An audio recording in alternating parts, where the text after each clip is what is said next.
Hi everyone, welcome back to the Cyber Skills course. In this video, I'm going to be talking about getting into a cybersecurity career using the Ultimate Guide. So this is from a lot of personal experiences about interviews and sort of methods that I use whenever I've sort of approached a job to make sure that I'm ready in all respects for it.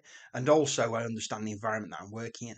So just to talk about some of the experience that I've had. So working within sort of different areas of cybersecurity engineering, mainly networking and cybersecurity analyst, for example. I've approached it via different methods depending on if it's a technical or more of a project management role.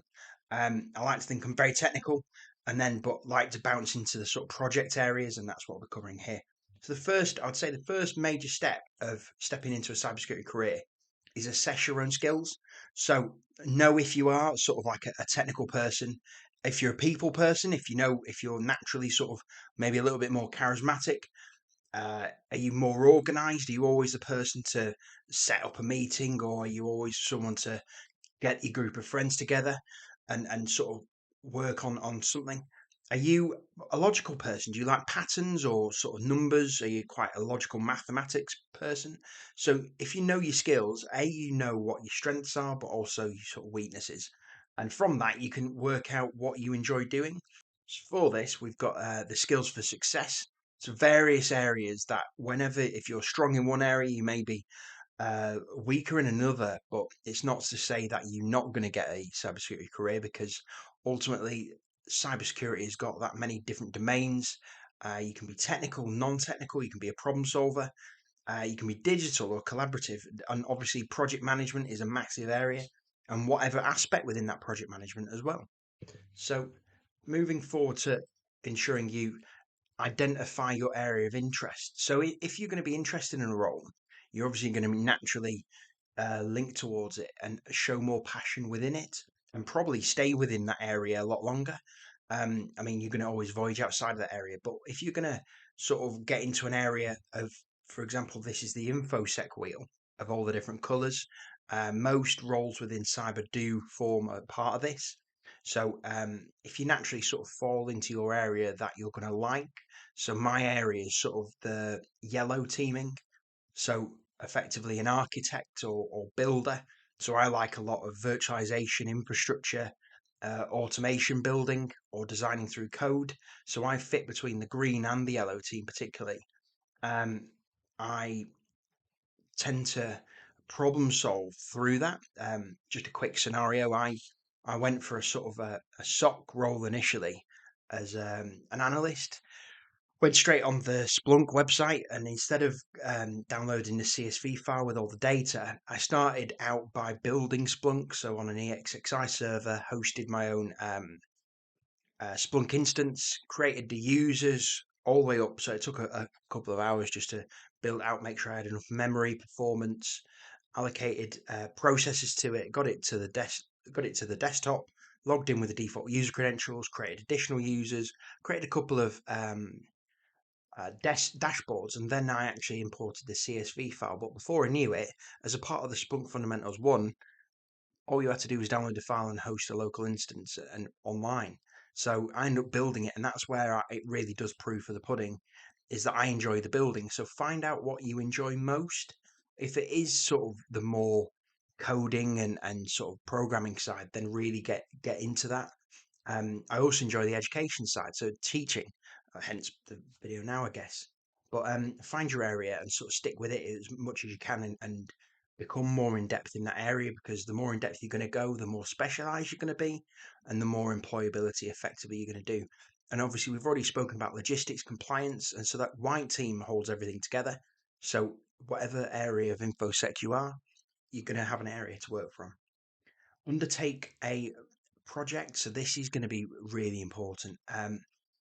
Whether it's technical or non-technical, we always talk about open source. So, for example, open source security tools. You're going to have loads of different areas that you're going to be able to sort of go up against. So you can create your home lab using GNS3 or even some physical kit. Use a Raspberry Pi and pick up a project. So GPIO pins there, you can see effectively turning on lights using different commands and probably Python in the background with turning on and off the GPIO pins in logical order. There's bug bounty programs, so OpenBug or BugCrowd, along with Tesla, have got effectively a program at the minute that you can go into and sort of find CSVs and find vulnerabilities if there's any existing. A big sort of lesson I've taken away from various people giving briefs. So, as a part of an interview, it's often a standard requirement that you might have to give a 5-minute presentation on something. Might be something technical or a vulnerability. So as a part of that, I've always looked at that scenario of how can we push that requirement out there and show our real technical expertise. So if it is a vulnerability or an exploit or something like that, take it one step further and reverse engineer it using Ghidra, for example, which is open source software. You can, or IDA, you can download whatever the file is, reverse engineer it, and see if there's any links or what actually is going on behind the scenes with that code. See if it's been ghost written, for example, or if it's common bit of code that's been changed to suit their purpose. So using that's real technical interest. So whatever aspect you're into, so mine is sort of networking infrastructure. I like the GNS3 side. I developed an environment within GNS3 which has like the full Windows domain with Linux involved. I like an Apache web server sat on it, but also had a Kali Linux box on one side and a Secunion box on the other, and performed like an attack scenario on that environment. But then wanted to see what the blue team side looked like. So had Secunion with a dashboard showing me what the blue side looked like. Whether you define that as purple team, I don't know, but just sort of being able to tell people about what you've done is a project, whether it's a media player, for example, or you've built your own security center at home and you're protecting yourself. That shows a real technical interest for a start, but also technical expertise in what you're doing, and then also maybe even a technical write up. So that moves us on to, first of all, join a community. So the big lesson learned is networking from this. There's loads of online communities or even in person. So you can use platforms like Discord or Slack. You can a couple of different servers there. So we've got Cyber Job Hunters or Cyber Mentor Dojo. There's in-person communities and events. So expos or B-side sort of conferences there all over the world in a lot of major cities. There's proving your own ability. So CTF Times is a big schedule for CTFs to take part in. So join a team, get involved, whether it's going to be hosted on Discord effectively or Slack, and then prove yourself on Hack the Box. You can join teams and present your team on there, and then go up the listings, and that's even proof in the pudding. So eventually, with all these public profiles that you've got on potential Hack the Box or whatever CTF team you're a part of, you can link that into your CV as well, and I'll be talking about that in a moment. Expand your profile through blogging. So, for example, your technical project that you've got, any code that you've written it up, you can really hammer home, put the technical write up on Medium. That's what I've used, and then put the code that you've used as part of your project on GitHub. Make it fully visible. So CV or your online persona, your online sort of presence, isn't just your LinkedIn. It's got to be multiple dynamics. So back up your personal project with Medium and GitHub. There are other platforms available. It's just that's what I've used in previously.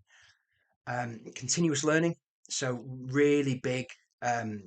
Proving obviously the technical project shows you you're learning, but whether you're going to be learning towards certification or just utilizing different projects. So you can see there GNS3, different ways you can just continually learn. So I use podcasts a lot. So just take a couple of hours a week to myself, whether when I'm working, I can put my headphones in and sort of crack on and listen. So Darknet Diaries is a really good one for setting a scene of how possibly crooked the actual real world is. Just gets you in the mentality, and then followed that up with Risky Business, which is a really good podcast. I listen to their sort of their weekly overflow, they call it, and their podcast effectively is a really not very technical level explanation of what's going on in the real world today, and with the latest vulnerabilities, patterns, trends. Um, So if you're not in the listening game, if podcasts aren't your thing, publications, so you can sign up to emails as well for this. So the Hacker News is one of a very trusted sort of site and very current. You've also got SANS, News Bites. They are good for news, but also they provide you lists of suspicious IP addressing and port numbers. So you can use even the information you get from that to install onto IPSs or intruder prevention systems and firewalls and add towards your whitelist and blacklist, for example. Courses and learning. So obviously you're going to always want to improve. Everyone at every level will always sort of say they're working towards something to understand something more in depth. So I can't obviously undersell the Cybercore Skills course. Um, just a couple of platforms there. CBT Nuggets I've used for CCNAs, and there's loads of different sort of YouTube providers. Just Network Chuck, just being one of them, just someone I sort of look at as a bit of a mentor myself. And then GNS3 is just a platform. There's loads. There's EvenG, for example, just as a platform you can go on and set up different scenarios and even run through testing yourself. So yeah, choose a platform wisely, but make sure you sort of do cross all these areas depending on your learning type, I suppose. Gain practical experience. So reach out to people. LinkedIn, join sort of networking events, but try get involved in some volunteer work, even if it's just a day here or a day there. There's nothing wrong with looking at IT support volunteering. So Citizen Advice do it. I know a lot of charities put themselves online and have opportunities where you can volunteer as an IT support operator, effectively creating accounts, resetting passwords, dealing with Microsoft O365. Good example is I sort of volunteered for a week and a bit um, at Blue Screen IT, and it was as much give as it was take within that sort of time. I'll tell you the full story. So before I got there, I asked them what scene they were using. I'm not going to say, but before I got to before I got to their office, I even prepped. So I built out their scene from experience. I hadn't seen it before. I'd heard of it, but the one that they were using was very much different to what I had expected. So I built it out. Got a dashboard, got users set up, got a couple of SNMP traps in there and 6 log messages from devices within one of the environments, a GNS3, funnily enough, and then built it and then tested it. So when I got there on the day, because I had asked those prelim questions, I had people showing me saying that, oh, this is what we do at SOC level 1 and SOC level 2. And by the end of the week, but just because of maybe the experience I had previously, I had no qualifications in cybersecurity analyst, but I was able to understand the SLAs they were working under, the reports time, and what common sort of areas and sort of threat intelligence they were using, and operate almost 2 days ahead of what they were teaching me. I did let them know, but it pushed me and allowed me to gain a lot more from the work experience that I asked from them, and fundamentally they were really good with me. Obviously, got me to sign some bits of paperwork and get involved just so I could fully understand. But I understand what level of sort of operation a commercial SOC and training environment and everything that they do there. Really good company, can't big them up enough for what they did for me. But ultimately, there's nothing else stopping you than getting on Google, typing in um, cybersecurity companies around me, searching the area around you and picking up. So this isn't an area near me, but this is a 5 mile radius, and there's 3 security companies or cloud even oriented companies. Search your area and look for the opportunities that you've got. Drop them a message on LinkedIn. Make sure it's polite. Make sure it's eager. Make sure your profile's up to date, and there's nothing stopping you being sort of the next person even they might hire.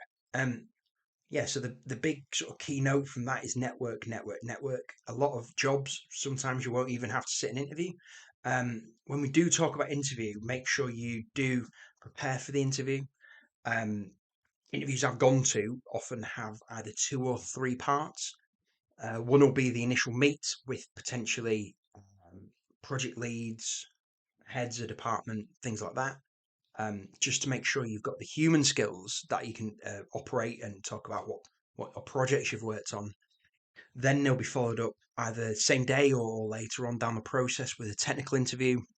just proving that you can back up either your qualifications and experience on the day relative to what your job role will be. So it might be like where they ask you how do you reverse a string on Python. That's a sort of very common um, Python programming environment question. Just know what you're going to come across. So there's quite a lot of standard practice interview questions. So look at them, get friends and family to ask you, get colleagues to ask you, but make sure you're sort of there. So you're problem solving ones specifically for the second interview.